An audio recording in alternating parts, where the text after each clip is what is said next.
Halo, selamat pagi semuanya. Kali ini kita akan membahas mengenai gelombang stasioner. Nah, pada pertemuan sebelumnya kita sudah belajar mengenai gelombang berjalan.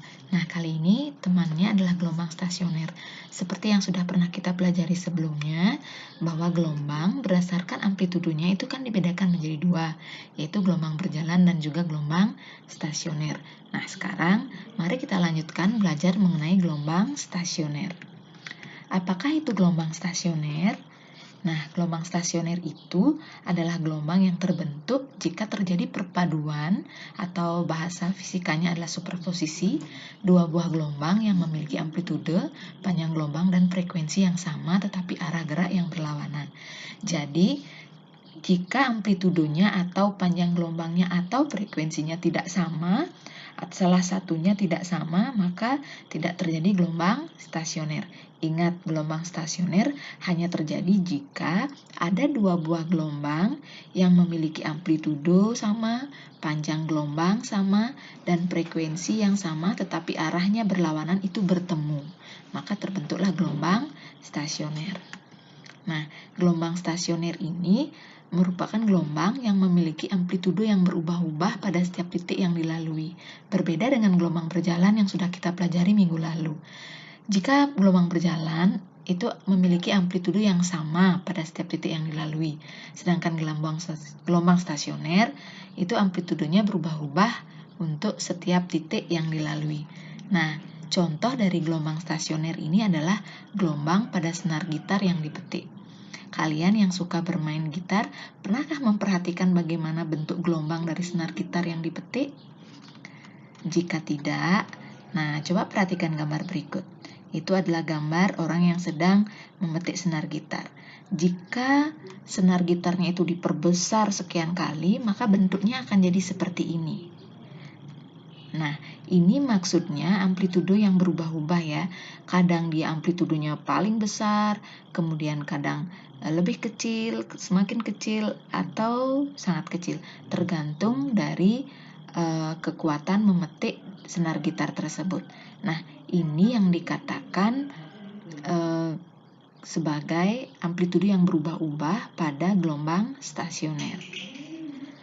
Nah, gelombang stasioner itu dibedakan menjadi dua, yaitu ada gelombang stasioner dengan ujung yang terikat dan gelombang stasioner dengan ujung bebas. Oh ya, gelombang stasioner juga sering disebut dengan gelombang berdiri ya. Nah, baiklah, berikutnya kita akan bahas mengenai gelombang stasioner dengan ujung bebas. Coba kalian perhatikan gambar berikut ini. Nah, ini adalah gelombang datang. Kalian tentu masih ingat penjelasan saya tadi bahwa gelombang stasioner itu adalah perpaduan dua buah gelombang yang memiliki amplitudo yang sama. Nah, yang ini maksudnya. Amplitudo gelombang datang dan amplitudo gelombang pantulnya adalah sama. Ini juga memiliki frekuensi yang sama dan juga panjang gelombang yang sama, sehingga terbentuklah gelombang stasioner dengan ujung bebas. Yang dimaksud dengan ujung bebas adalah yang ini. Ketika ada gelombang datang dan ketika sampai dia di ujungnya ini bebas bergerak naik turun. Kalian bisa membayangkan ini sebagai tali yang diikat dengan longgar pada suatu tiang, kemudian di ujung tali itu dibuat gelombang. Maka tepat di tempat tali itu diikat dengan longgar, dia bisa bergerak naik turun. Ya, seperti ini. Yang garis biru ini adalah gelombang datangnya, kemudian yang garis putus-putus ungu ini adalah gelombang pantulnya. Dan jika dilakukan secara terus-menerus, maka terbentuklah gelombang stasioner. Nah, secara matematis, kalian bisa perhatikan persamaan untuk gelombang datang itu adalah Y, D, maksudnya adalah simpangan gelombang datang, itu sama dengan A sin omega T min KX. Kenapa di depan A ini plus? Nah, ini karena gelombangnya arahnya ke atas dulu ya. Ke atas dulu, kemudian sampai di ujung, gelombangnya juga merambatnya ke kanan. Maka nilai di depan bilangan gelombangnya ini adalah min. Kemudian persamaan untuk gelombang pantulnya itu adalah YP, maksudnya adalah simpangan pantul. Ini sama dengan A sin omega T plus KX. Berbeda arah dengan gelombang datangnya ya. Kalau gelombang datang itu arahnya ke kanan, sedangkan gelombang pantulnya arahnya adalah ke kiri. Sehingga persamaan jadi plus Kx. Di depan A tetap bernilai positif karena amplitudenya arahnya ke atas dulu untuk gelombang pantulnya. Nah, sehingga untuk gelombang stasioner persamaannya adalah simpangan gelombang datang ditambah simpangan gelombang pantul. A sin omega T min Kx ditambah A sin omega T plus Kx. Kalau dijabarkan jadi seperti ini. Nah, ini penjelasannya bisa dijelaskan secara matematis.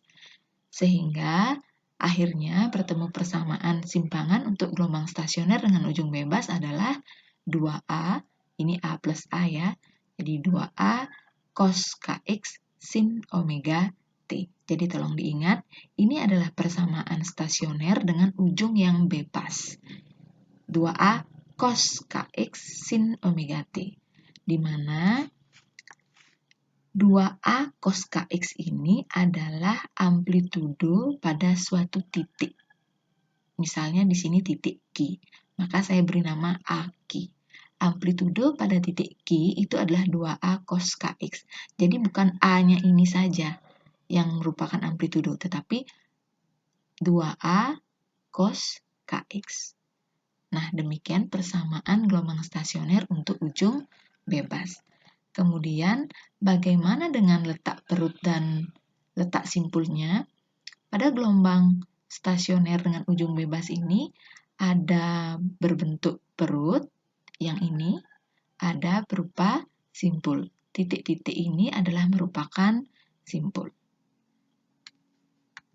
Oke, letak perut dari ujung pantul. Yang dimaksud dengan ujung pantul adalah yang ini ya. Nah, letak perut pertama, kedua, ketiga, keempat, dan kelima adalah ini adalah letak perut pertama. Kalian perhatikan, ini adalah letak perut pertama. Itu letaknya di ujung gelombang. Jadi pada 0 panjang gelombang. Maka ditulis dengan 0 saja. Kemudian perut yang kedua, yang ini tadi perut pertama, ini perut kedua, ini letaknya adalah pada setengah panjang gelombang. Coba kalian ingat-ingat kembali.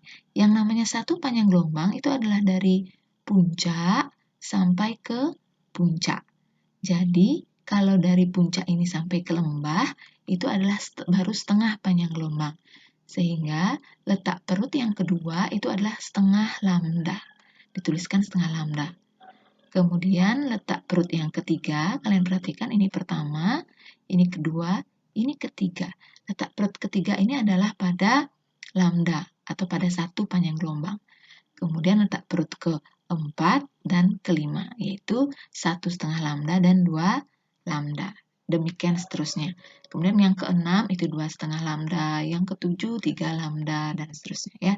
Atau kalau dituliskan secara matematis itu adalah X sama dengan N-1 kali setengah lambda. Mari kita cek ya. Misalnya perut yang ketiga. Perut yang ketiga. Mari kita coba. 3 dikurangi 1 itu adalah 2. 2 dikali setengah itu adalah 1. Jadi letak perut ketiga adalah 1 lambda. Mari kita cek. Ini perut pertama, kedua, dan ketiga. Jadi benar ya. Sehingga persamaan untuk letak perut dari ujung pantul itu adalah X sama dengan N-1 kali setengah lambda. Kemudian bagaimana dengan letak simpulnya? Nah, letak simpul yang pertama kalian perhatikan. Letak simpul yang pertama itu adalah berada pada 1/4 panjang gelombang. Ini baru 1/4 panjang gelombang. Nah, letak perut simpul pertama adalah di 1/4 lambda. Kemudian letak perut kedua, ini adalah 3/4 lambda. Ya, 3/4 lambda, kemudian letak perut yang ketiga itu adalah 5/4 lambda. Kalian perhatikan, 1/4 lambda, kemudian letak perut kedua adalah 3/4 lambda, letak perut ketiga 5/4 lambda, 7/4 lambda, 9/4 lambda, untuk letak perut ke-6, ke-7, dan seterusnya, ini jadi 11/4 lambda, 13/4 lambda, nah begitu polanya ya. Kalau dituliskan secara matematis, jadi X sama dengan 2N-1 kali setengah kali 1/4 lambda, di mana nilai N itu adalah 1, 2, 3, 4, dan seterusnya.